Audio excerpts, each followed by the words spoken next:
Last week, I flew back to the boat, unpacked, and most importantly, reunited with Mako. Although I'm ready to set sail and begin the season, there's quite a list of things to do before the sails come out, including picking up a repaired sail. I hope you enjoy this little glimpse into the reality of boat life, and it's always appreciated if you give a thumbs up and subscribe.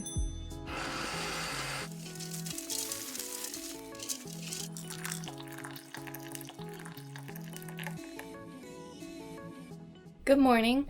So as many of you know, my boat took on water from the shaft seal a couple weeks before I left. Also, my eyes are still super dry and I don't know what happened on the flight, but so just excuse this mess. And the freezer went out. This has happened before, and the parts previous times.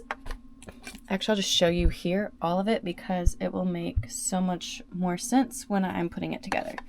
So this plugs into the compressor.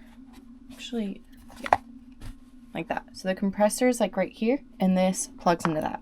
This is where all the wires for the freezer go. This plugs into that. I've had this completely rust out before, and this has also gone bad before. If only this goes bad, you can bypass this, and you can see the negative, positive, fan, positive. So I can plug the wires straight into here.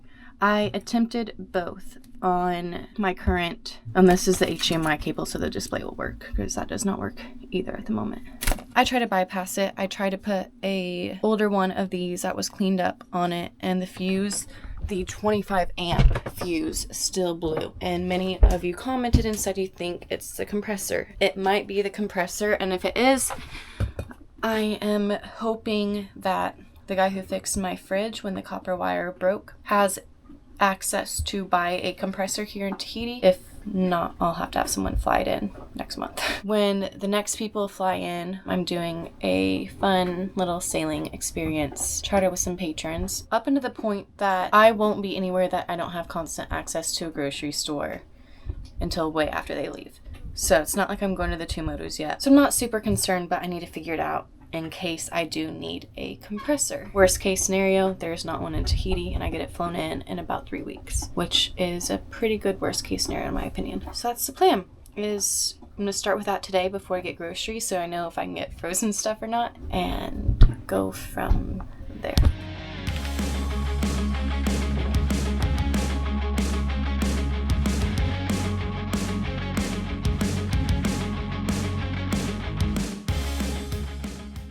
At this point, I have just plugged this part into the compressor, and I put the negative and positive into this. That's technically all this needs for the compressor to start. So I'm gonna go plug in the fuse, and if the compressor starts up, I'll continue on and put it right. I haven't even screwed this into it yet, so I just wanna see if it even works, and if it does, I'll continue. If the fuse blows, I'm just gonna stop here. There's no point going further at the moment. There's nothing going on right now.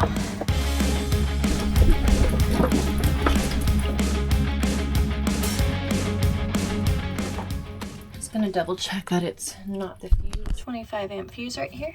Just goes right there. That's a little light actually. Pretty sure compressor's out because it is showing power up. Forgot I turned it off.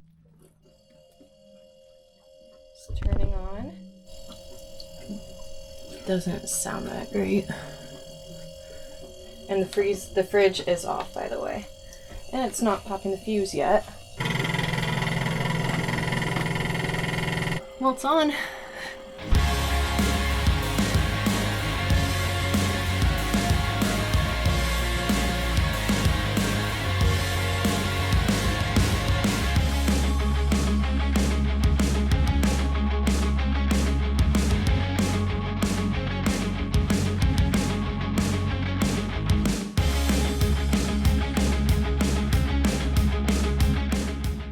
Okay, it's officially working. The water pump, once I replace the water pump, will be working. I just rewired quite a few things. Fan is working, and I do need to properly run this new HDMI cable, but it's plugged in and working. The big goal was to get everything working, and it is. So mission accomplished. Now I just can't break the fridge when I put that back in.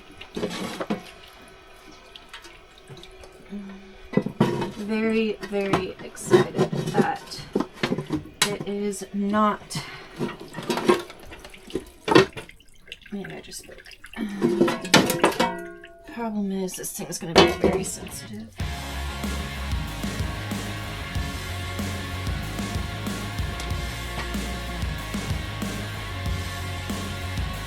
So, since I'm working on this, I haven't really spent much time working on other fridge and freezers, obviously, because this is the only one I've owned, but I personally don't recommend Seafrost. I have told you I'll be honest about what I do and don't like. It's not because they don't work with me, but if I could change companies and be an easy change, I would, but their customer service has not been easy, has not been great. I do like the fact that I can also water cool this, but that pump has broken many times, not due to just broke. And yeah, not a fan of their things. So, cause like that should stay in. Like that's nothing. So like this part is struggling to stay in to this part. Like it just, this one stays in good, but that one isn't. So yeah, not a huge fan of Seafrost.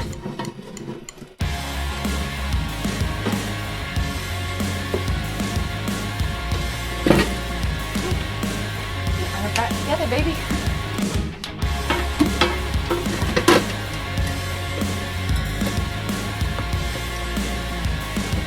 I guess I'm gonna have to fix this thing with later, so I don't have that open. Luckily, all I have to do is fish the wire.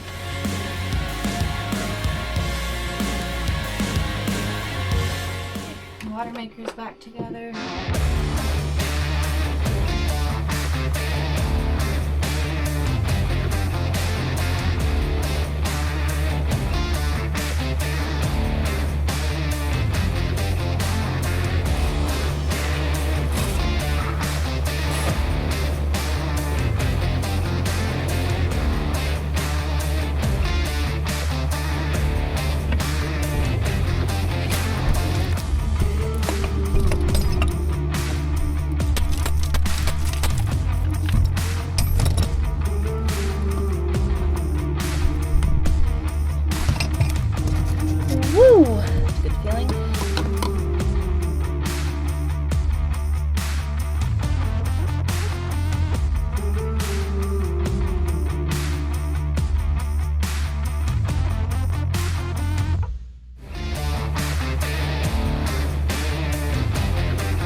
Everything is connected from the accumulator tank. Water pump is now connected to the accumulator tank. Accumulator tank is connected to the manifold. So I'm about to turn on the water pressure and see if there's any leaks. Mako, are you having a rough day? I obviously still need to put away my gloves. I've prioritized the boat, so I don't want to wash it till I have the accumulator tank. Turn off the water maker so I can hear the leaks.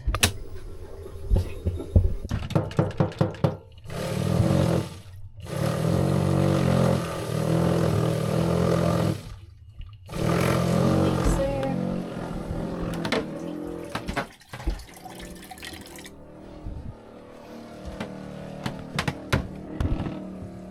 So there are no leaks. So I'm gonna go put stuff away in the cockpit and wash it because it is very gross, and I'd like to get all the things on my cushions out and make it home.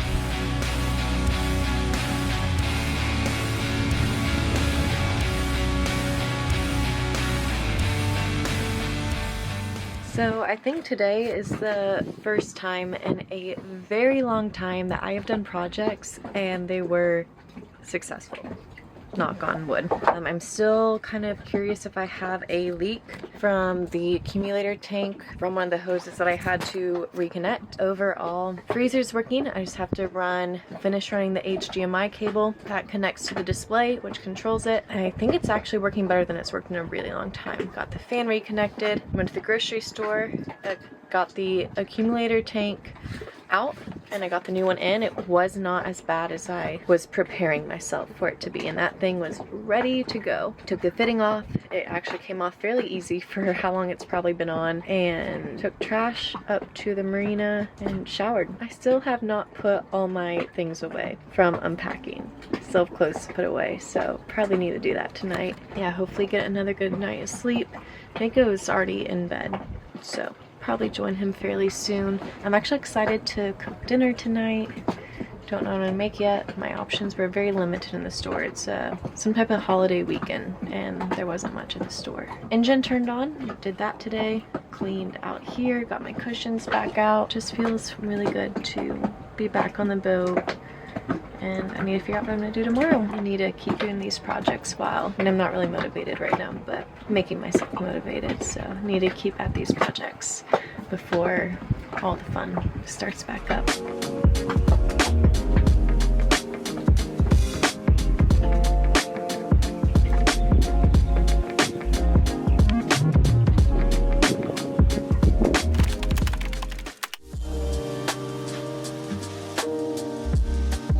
Good morning. You guys have seen before, but not in a while. It is engine maintenance day. So I try to do this about once a year, usually when I come back to the boat. And so I start seasonal. Fresh oil, place the engine oil. I have pretty good engine access right here. So I'm gonna take a quick pause from the engine maintenance and kind of talk about some things today. A lot of you are new here. We have a lot of new faces, and I don't know, the engine brings up a lot of memories for me, and I wasn't always mechanically inclined. I would say I still don't feel mechanically inclined, but the boat has taught me a lot.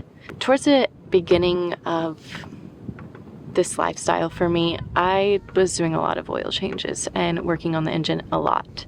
During the sea trial, the original engine through a rod the owner chose to rebuild. I chose a new engine, so I paid for a new engine that had to be shipped to Puerto Rico because the boat could not leave Puerto Rico at that time, and the owner paid for the install.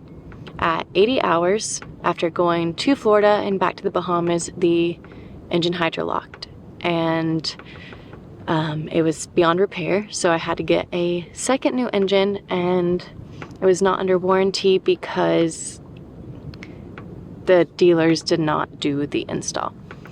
Again, at 80 hours after the second engine, brand new exhaust system, the engine wouldn't start, and it was about to hydrolock again. And I called the mechanics, and they talked me through how to fix it. And I got really good at oil changes and learned how to flush the engine from all of that. But that's kind of brings me to my next point. You don't have, I know a lot of you want to start this lifestyle and are curious and maybe scared or don't have the confidence, and getting out here and just doing it and learning makes a big difference. I barely knew how to use a screwdriver before I got onto a boat. I was scared to touch a 12-volt wire with the breaker off, like a 16 gauge 12-volt wire. And I say this because anyone can do this lifestyle. It took me starting and knowing that I had a good community that I could reach out to, and that's what I tell a lot of people that ask me about buying a boat, and if they can do it, I think you definitely can. Most things I've learned have been because the boat has broke. I don't think there's any way to truly prepare for this lifestyle without doing it. And that leads to the next thing. How can you get involved in this lifestyle if it's what you want to do? I do suggest courses. There's ASA courses. You can do charters that are more experiential. getting out on a boat and sailing is step one. I'd say a bigger part of that is getting on a boat where you can be hands-on and actually learning. And you may ask how to get on a boat like that is actually a very common question. And what comes to mind, the first two things, is Facebook groups, and then, as you guys have heard me say, Sea People. Both of these are a great platform to get connected to the sailing community, and the sailing community is amazing. There's people that are looking for crew, people that want to teach, people that just want company. I've done charters, I've taken some girls on board here and there. It's actually something I want to start up again sometime soon. And the opportunity is out there. Sometimes you just have to find it, but get involved, whether it's a local sailing club, a course. What happened with me was I met people, and I think the more you meet people, the connections just start snowballing. And this community is very small, and someone will know someone, and maybe it didn't work out with this person, or it won't work out, but they recommend you to someone, and it ends up being the perfect fit for you to learn. So just get involved with the community, and it will just snowball effect from there. Another concern for a lot of people is financial, and I know a lot of people have asked me how I got started, how I can afford this. Number one, you're watching it. YouTube is a big reason I am able to continue doing this. It was a big blessing in disguise that I didn't really want to do, actually. I didn't want any part of YouTube, but here we are. And I saved up a lot of money from high school, working in college at the writing center and shark diving and washing boats. I was going to backpack Europe at the end of college, but COVID happened and I couldn't do that, so I ended up sailing. And I bought my boat a couple months later. I had a down payment, and I'm still paying the boat off, actually. And on top of the 2 engines, the mast, and all the rigging, boats are definitely expensive, and yeah, you need income. So that brings me to the next point. So YouTube is one of my main income sources, and that just comes from you viewing and the crowdfunding and the ads that are played during the video. And then my amazing patrons, some of the charters I've done, the festivals. Odyssey Festival is another great way to get involved in the sailing community, learn how to sail, meet other like-minded people. It's really amazing for that. But on the financial part, one reason I am very excited to talk to you guys today is because another route I do for some supplemental income is merchandise. So quite a few have bought my merchandise, have seen it. I have a couple new designs. My friend helped me create this one for the crossing. So it's a sailboat with little Mako and the globe and my beginning latitude and longitude and end latitude and longitude of my Pacific crossing. So this is a new one. And then I have my typical logo. This is on my SPF shirt and pretty much all my merch. Just my typical one that I've had for a while. I've had one of my friends.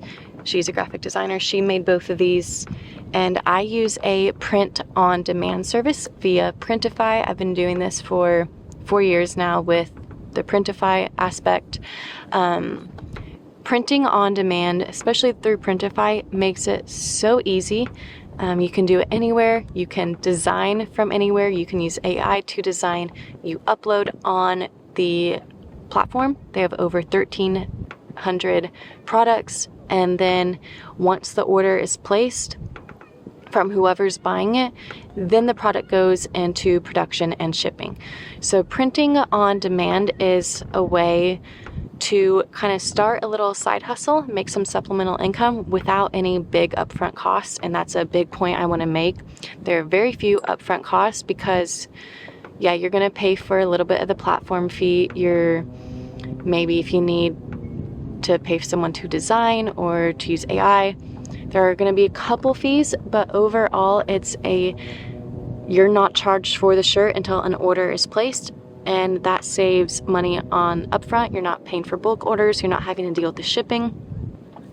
And so it's one thing that I have been using and love. So I'm going to show you an example that's not just my merch, but something that's probably more relatable to many of you, and that's Christmas is approaching. There's a lot of Christmas ideas on Etsy, so you can see there's lots of merch up there, or lots of designs out there, and it's pretty simple to make your own. We're going to use Canva today, so you can go to Canva and we're going to type in Christmas, and there's a lot of designs that come up. You can get more specialized, you can use a different website, but we're going to create some designs, pick one, and then all we have to do is go to the Printify website and go to their catalog.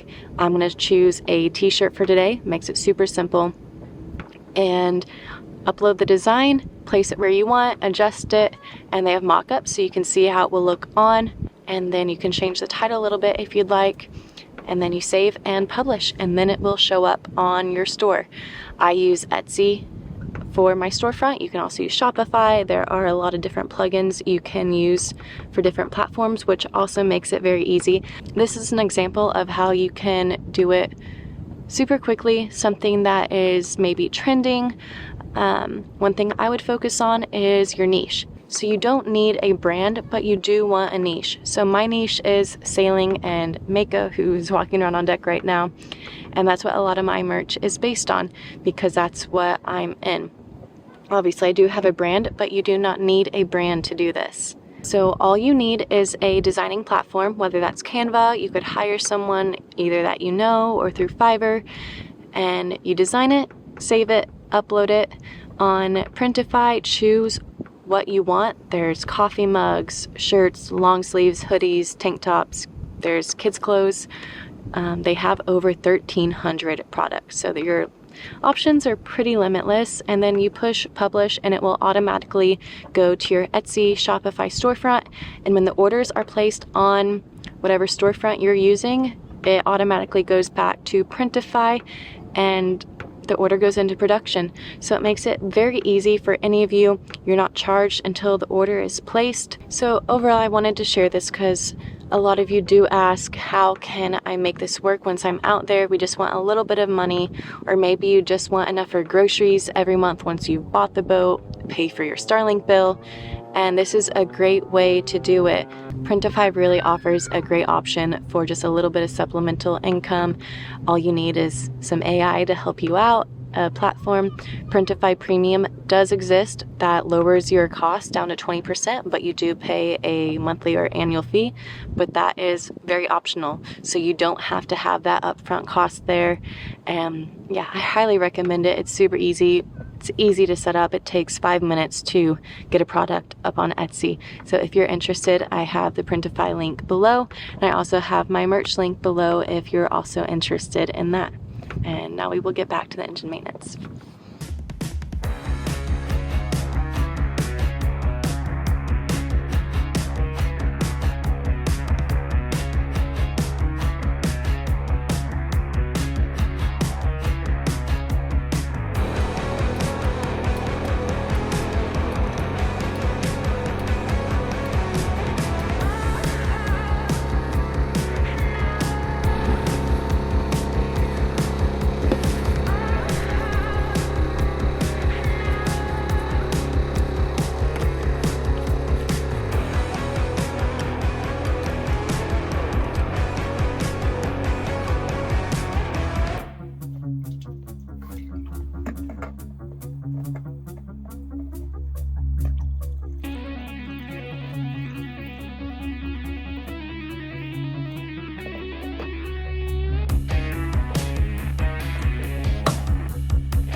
Obviously, if you got these on my wish list, you probably recognize them, both the headlamp that I've not had for a while, and this is going to be difficult to open, and this wrench set. These, I'm doing the Impeller now, and this wrench set is one of my, I had another one, but it rusted pretty badly. Here, let me turn this off real quick.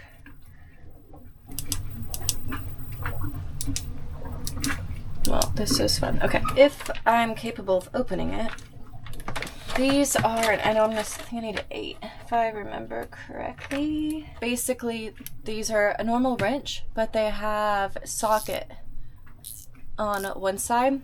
So when I'm working on the impeller is actually the main reason I wanted these originally, but I use them on so many things. They're so much easier than getting an actual socket set out. Obviously a full-on socket is better for certain things. I don't know, these have just been super easy for me to use and I really like them, so highly recommend. And also, I'm sorry I'm like recommending all these things this episode, but I'm trying to show you like these are things that I use and kind of the purpose if for some reason you have been looking for something like this. So, impeller, O-rings, sweet silicone, yeah, impeller lubricant. Here we go. This cubby, I don't think I can film at the same time, but there is the impeller, like I told you, like right there-ish, like that little blue thing right where my shadow is. You guys won't be able to see this very well. You know what's a good feeling is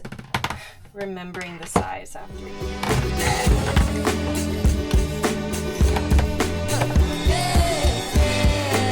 then you drop stuff.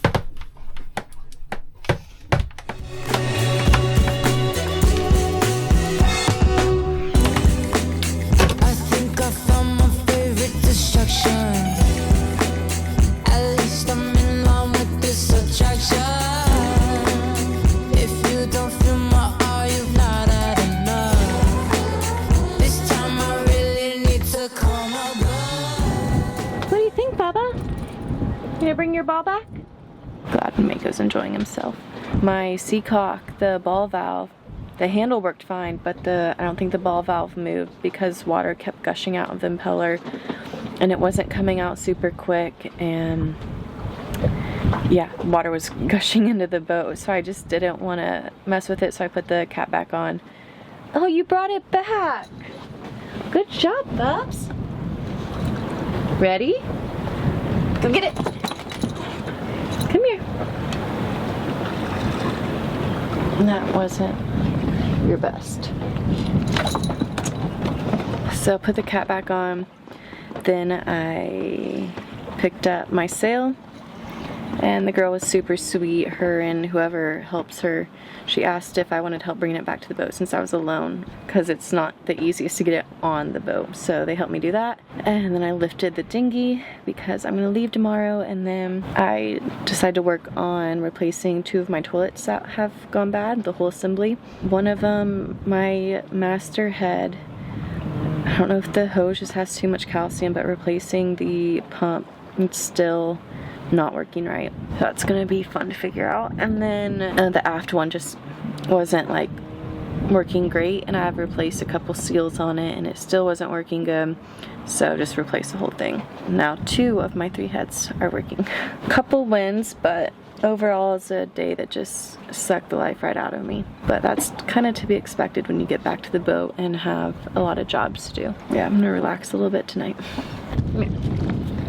Ready? Get it! Oh. I'm sorry, Bubs.